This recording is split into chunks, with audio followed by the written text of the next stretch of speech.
Hi everybody! Hello replay viewers, thank you so much for checking out the replay. Just so you know, you can still tap on the screen and leave us hearts in the replay to let us know that you enjoy the content that you see. And also, if you have questions, since you're not watching live, go ahead and go to this website that you see here, goldenpoppyherbs.com/basics-of-herbalism. You can sign up for our newsletter and get a free ebook on the basics of herbal medicine. And you can find the contact us page on that website and send us questions that you might have about herbs.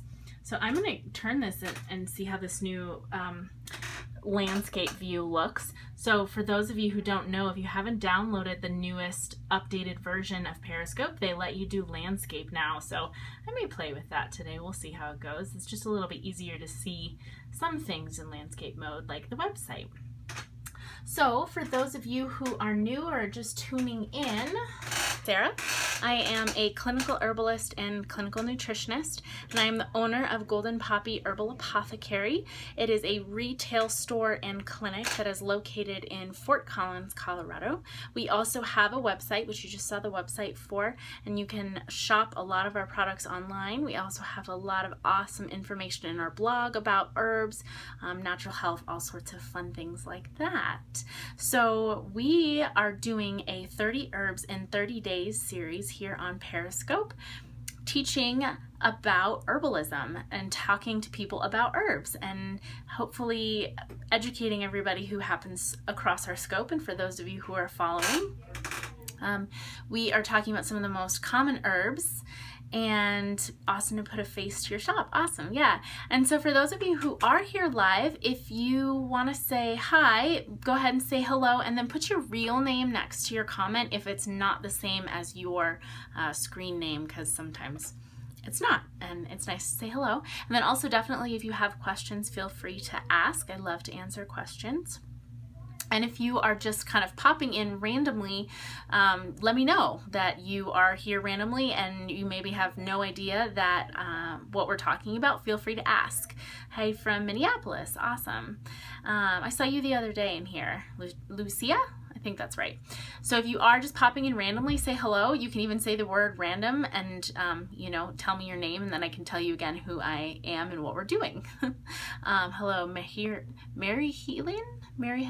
Mary Helen, haha, there we go. So today's herb, without further ado, is mullein.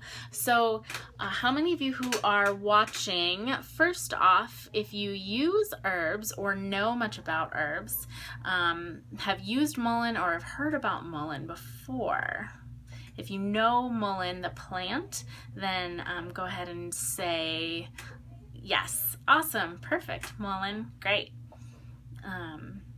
So mullein is most or best known as an herb for the lungs. So if you've been following me for a little while at this point in time, you may have picked up on the fact that each scope I start off with it pointing at a picture of the plant that I'm going to be talking about. So if you want to know what mullein looks like, definitely you can find us on Instagram. I've been posting all of those photos to Instagram, so you can take a look at what the plant looks like, and you can also catch all of the replays and see a picture of the plant again. So mullein, today, these are the Mullen Flowers. Now obviously when they're dried, they're not as bright and pretty yellow as they are when they are fresh. And then we also have the mullein leaf. So this is mullein. There are a few different species of mullein. Verbascum thapsus is one of the species that we use. Also, Verbascum densiflorum is the species that these flowers come from, mostly because densiflorum, more flowers, easier to harvest. So mullein is most commonly known as an herb that people use for all sorts of respiratory issues. So what mullein really does well when you take it as a tea is it can help open up your lungs a little bit more, and it moves mucus and congestion out of the lungs. So mullein itself is a drying plant. The flowers are less so than the leaves, and you can use both, but you might want to use them differently depending on what you have going on. So for people who are experiencing any sort of congestion in their lungs, like mucousy coughs where they feel like they're coughing but the stuff stuck in there and it just doesn't want to come out and there's a lot of wetness behind it, that is the perfect time for mullein, when you need to kind of have someone like dig down into your lungs and just like pull out all of the gunk. That's what mullein's really good for. It's not what it feels like, by the way. Oh, and also just real quick, for those of you who are watching, if you have friends or other followers that you think would be really interested in learning about this stuff, you can share from the app without leaving it. For Android users, you can just swipe up, and iPhone users, you can swipe left to right, and there should be a little share button. You can share this on Twitter and on Periscope if you think other people would find this information interesting too. And also, just so you know, if you tap on the screen and leave hearts, that just lets me know that you're enjoying the things that I'm talking about. Okay, so anyway, so back to mullein. So like I was saying, it kind of reaches deep down into your lungs and helps pull out any of that excess gunk. Now, this is perfect for someone who's got like a deep chest congestion, cold, or something like that, where there's just a lot of stuff stuck in there. It is not good for someone, however, who has that like dry, hacking cough.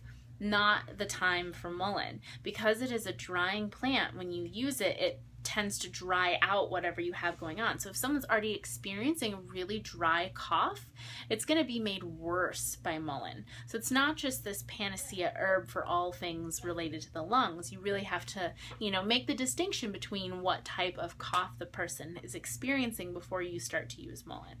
So mullein in tea is a really nice way for someone who is experiencing lung issues to take it. I don't often use mullein by itself because it is a rather strong herb as well. It also is rather strong in flavor, so it wouldn't be particularly tasty by itself. So I tend to mix it in with other herbs that are going to be helpful. You know, if someone's got a really bad cold and they have a lot of coughing going on, mullein's maybe going to help get that stuff out of there, but there's so many other herbs that you could mix in that can also help the rest of their symptoms. So very rarely do I use mullein just by itself. So one of the other really common ways that mullein has been used in the past is for smoking. Now, a little side note about smoking herbs. Smoking anything is not good for you. It's not good for your lungs, no matter what anybody tells you. However, for people who are already smokers, sometimes switching to herbal smoking blends can be more healthful than some of the other smoking options. You know, cigarettes, conventional cigarettes have a lot of toxins in them, really. And if people are trying to kind of wean themselves off of tobacco, herbal smoking blends can be a really, really great way to do that, because it kind of can take the place of what they are, you know, the action of smoking, as opposed to, you know, just trying to quit smoking cold turkey.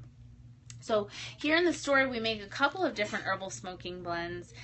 This is one of them. This is our Mellow Days smoking blend. It's a really, again, just like it says, it's a really mellow blend. It's got some rose, it's got some calendula, skullcap, damiana, another very famous kind of herb for smoking, and it's got the mullein. So again, a really nice blend to help relax the nervous system and kind of take the place of tobacco or whatever else that someone might be trying to wean themselves off of.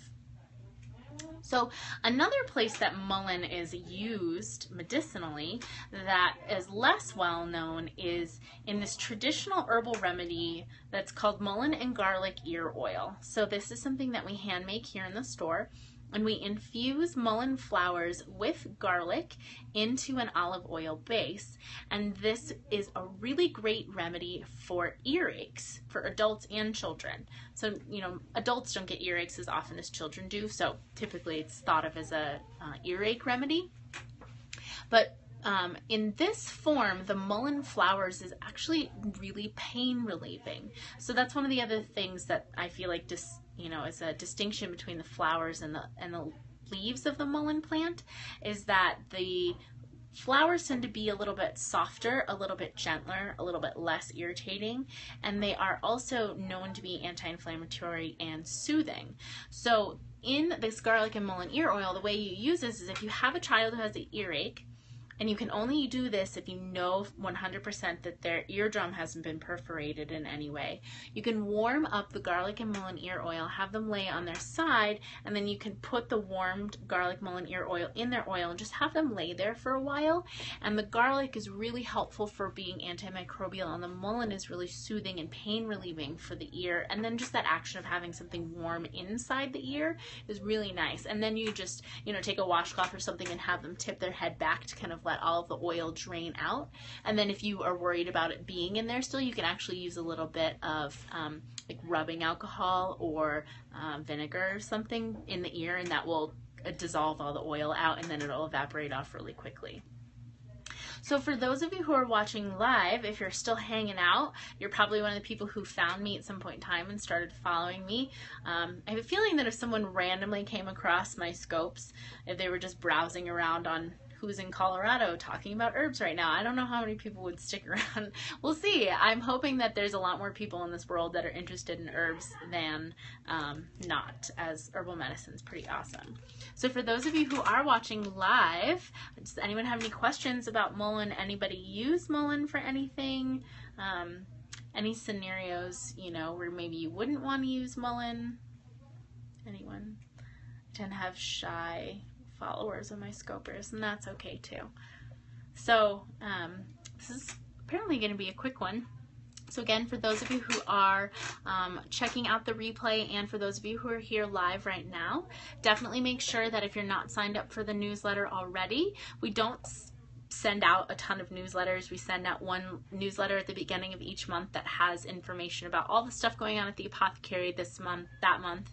It has our herb of the month, so you definitely need to be signed up to get the herb of the month, and then just all sorts of other little fun things. And then we send out reminders about our in-person classes, which if you're living elsewhere, not so helpful, but if you just want the herb of the month, then sign up for the herb of the month. And you also get the free ebook, The Basics of Herbalism, when you sign up for our newsletter as well.